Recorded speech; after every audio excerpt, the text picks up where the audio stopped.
Hi, this is Richard Gilewitz, and I'm here to play you a little, hopefully bouncy arrangement of Angels We Have Heard on High, key of C.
Okay, so basically what this is, it's just a simple key of C, and sometimes I do a half F and I do this G, or I'll do this G with my pinky on string to fret 3, and with the half F I sometimes go to a full F.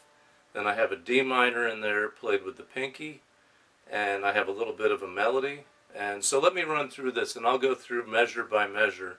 And you can see with my third finger on the C chord, I'm kind of doing a little bounce here. And in order to get that staccato sound, I kind of pop the note by releasing the pressure, not from the whole chord, but from that one note. So what I'll do is I'm looking at the music here, and I'll examine one or two measures at a time to very slowly show you what I'm doing, and more importantly, the multitude of options you might have based on instinct, experience. So if you're a beginner player, you should be able to do something hopefully with it right away. But if you look at the first two measures, it just starts with a C chord and a full four-finger pinch pattern. And at the end of that first measure, you see I bring my third finger up to the bass. So I have,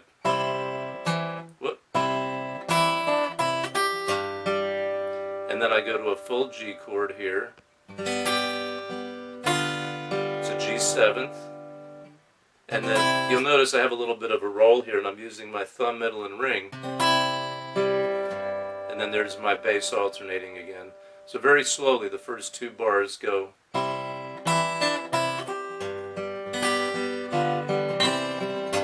like that. I'll play it one more time slowly.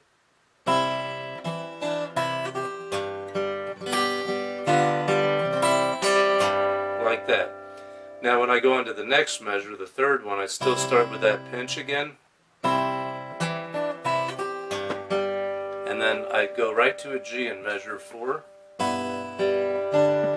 Back to a C. Then that bounce again. So back to the third and fourth measures, I have, that's a quarter note beat, so it's 1, 2, and 3, and 4, and.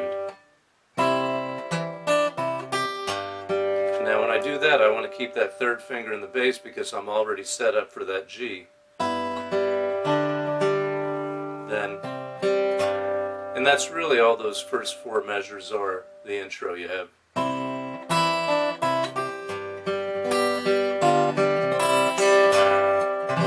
Now sometimes I'll do a brush strum there with my thumb, or I might even use the back of, say, an index fingernail to get a more bright sound, kind of like a rake.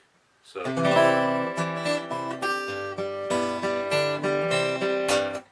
and sometimes on that bass note I might accentuate it by just striking it a little bit harder to bring out that kind of poppy sound. In the second half of the piece, where you go on to measure 5, you have a, now you can do that as a pinch, or you can roll it, depending on your level of expertise. Or you can do a strum, or you can do a rake, or you can do kind of a sort of a raschiato, where you kind of roll it like that. So I'll go. Now I have some single notes. I slide my pinky up without losing the pressure, so I get that glissando sound. So I'll, and that's my little melody there. And you'll notice I have my fourth finger. Try and have your index down ahead of time, so it's right there. And if you can put your pinky down, arch it up. That way you're not muting the sound of that first string. So you're going to,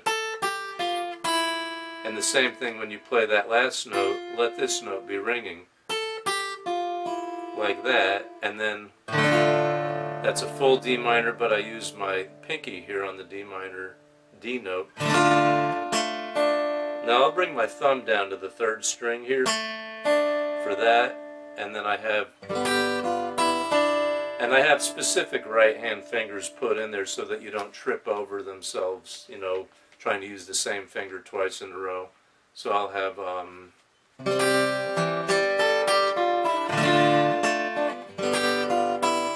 and then for the next measure, you can do a brush strum there, and then I drop this C chord down into an F just simply like that.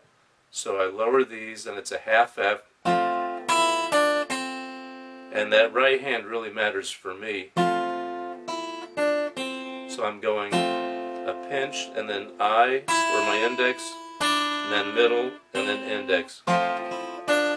You could use your ring if you want. There's a lot of options, but I try not to use the same finger multiple times in a row. And then I bring this up to a G, and my right finger's index, middle, ring. I have this positional system where when those three are on strings 4, 3, 2, I call that position 2. And you'll notice when I have to play the third string twice in a row, I've notated that you want to use index and middle so you don't use the same finger twice in a row. So that measure would be. Then I have this block chord thing where I have a C, right hand in that position 2. Then I use fingers 2 and 4 here for this G. And then a full C, you can do a brush strum. And then if you're able to do a full bar chord, this is a full F, but you'll only be needing this, so you don't need fingers 3 and 4. Then you can do a pinch, or if you can't do that, you can do a half F and do that. So that bar would be, that's as the half F, or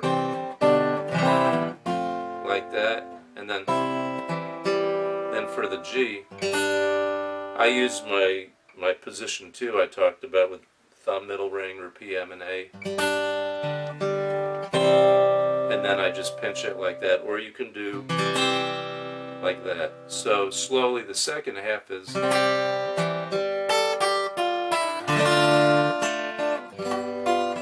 Whoops, sorry. Yeah. Now I like to use either my thumb or the back of a nail on that D minor, so I'll go.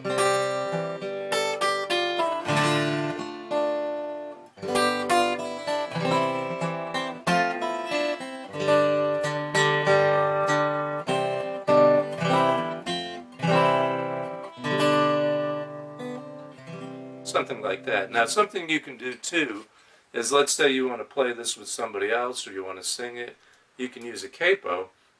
And I was doing it in the key of C, but for a different sound, or to lower your action on your guitar, a different voicing, playing with another instrument, you would get this, and it would be the same fingerings, but in the key of D it would sound like this.